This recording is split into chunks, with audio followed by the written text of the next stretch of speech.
Hi friends, welcome back to Saubhagya YouTube channel. ನಾವು ಈ ವಿಡಿಯೋದಲ್ಲಿ ವಿಜ್ಞಾನ ನಮಗೆ ನಿತ್ಯ ಜೀವನದಲ್ಲಿ ಹೇಗೆ ಉಪಯೋಗವಾಗುತ್ತದೆ ಎಂದು ತಿಳಿಯೋಣ. ನಿತ್ಯ ಜೀವನದಲ್ಲಿ ವಿಜ್ಞಾನ ಎಂದರೇನು? ನಾವು ಪ್ರತಿದಿನ ಮಾಡುವ ಪ್ರತಿಯೊಂದು ಕೆಲಸದ ಹಿಂದೆ ಇರುವ ತತ್ವವೇ ವಿಜ್ಞಾನ. ನಿತ್ಯ ಜೀವನದಲ್ಲಿ ವಿಜ್ಞಾನದ ಉದಾಹರಣೆಗಳು: ಅಡುಗೆ ಮಾಡುವಾಗ ಅಕ್ಕಿ ಬೇಯುವುದು, ಹಾಲು ಕುದಿಯುವುದು, ಇವು ಎಲ್ಲವೂ ರಾಸಾಯನಿಕ ಮತ್ತು ಭೌತಿಕ ಬದಲಾವಣೆಗಳ ಉದಾಹರಣೆ. ಮೊಬೈಲ್ ಫೋನ್ ಬಳಕೆ, ಕಾಲ್, ಇಂಟರ್ನೆಟ್, GPS ಇವುಗಳು ಎಲೆಕ್ಟ್ರಾನಿಕ್ಸ್ ಮತ್ತು ಸ್ಯಾಟಲೈಟ್ ವಿಜ್ಞಾನದಿಂದ ಸಾಧ್ಯ.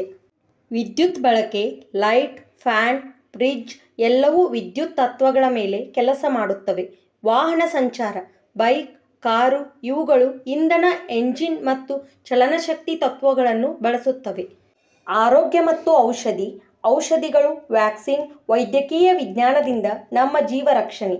ಹವಾಮಾನ ಊಹೆ, ಮಳೆ, ಬಿಸಿಲು, ಹವಾಮಾನ ವಿಜ್ಞಾನದಿಂದ ನಾವು ಮುಂಚಿತವಾಗಿ ತಿಳಿದುಕೊಳ್ಳಬಹುದು.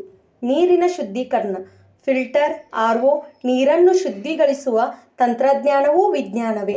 ನಿತ್ಯ ಜೀವನದಲ್ಲಿ ವಿಜ್ಞಾನದ ಮಹತ್ವ: ನಮ್ಮ ಜೀವನ ಸುಲಭವಾಗುತ್ತದೆ, ಸಮಯ ಮತ್ತು ಶ್ರಮ ಉಳಿಯುತ್ತದೆ, ಆರೋಗ್ಯವನ್ನು ಕಾಪಾಡುತ್ತದೆ, ಹೊಸ ಆವಿಷ್ಕಾರಗಳಿಗೆ ದಾರಿ ತೋರುತ್ತದೆ.